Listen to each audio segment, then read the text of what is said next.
from an auditor's perspective, there's a lot of ground to cover. And it's hard to get that balance, isn't it, between, like, you could spend 4 weeks assessing an organization's environment, but it's unrealistic. You can't do that, can you? You can't go to that level of granularity. And to some degree, you don't have the knowledge to ask the right questions sometimes. So I guess there's two questions in there. Like, there's the how onerous is it for the auditors as much as it is for the businesses trying to get it, and then how does that evolve and change over time? So look, there's a lot to cover in that question. A lot of things you made me think of. I think off the top of my head, let's start with the most basic one.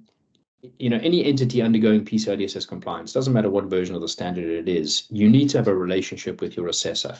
And I'm going to point out one thing that I'm quite strong on, and I always have been through my involvement with the standard, is I use the word assessor in the true context that this guy is coming in to assess you, to help you achieve compliance to PCI DSS. I really loathe using the word audit. Unfortunately, a lot of people do view it as an audit, and a lot of people view the assessors as auditors. And I don't like that approach and that connotation, because it creates a distance between yourself and the auditor. Whereas an assessor is someone who's going to help you uplift you over a level of security, provide you guidance, help you achieve compliance where some of the controls may be a little bit more onerous. So I far prefer the word assessment. And if anyone feels they've been grilled during an assessment, I really think you need to consider looking for another assessor, because there's no one way to skin a cat in cybersecurity. And there will be different views, and your and I use the word auditor on purpose here. Auditors are there to try and catch you out, and that's exactly not what I believe a PCI DSS assessment should be all about. Your assessor should know your environment. Hopefully, he's worked with you over the last couple of years, and there's no requirement within PCI DSS that you have to change assessors after a certain period. So I think that's one of the big value adds of working with an assessor who's worked with you before. He knows you as a person, he knows your environment, and he can add value from all the other clients that he's worked with. So I think that's a really key point to make right from the beginning. Naturally, you will have certain assessors stronger in certain areas. And, I, for one, this sounds crazy. I was an auditor. I was an assessor back in the day. And, I had a couple of favorite sections. There were a couple of requirements that I loved doing.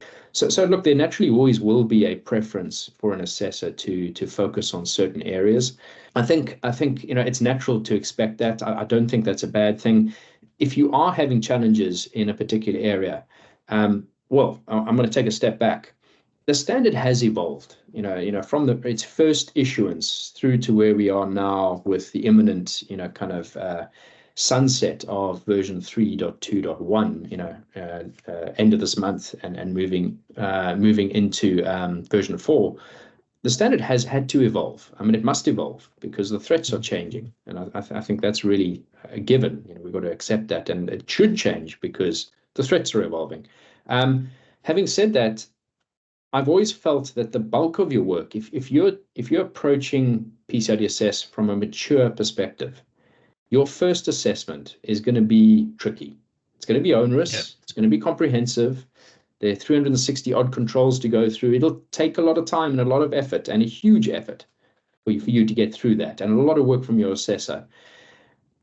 Even though the standard has changed over the last more than, I think it's like 12 years old now, the standard, it's evolved in bits and pieces, and you should not find a huge amount of effort each year to achieve compliance if you've gone through it the first time. And this is actually a super important point. We'll talk about this. This is one of the big things that 4.0 talks about.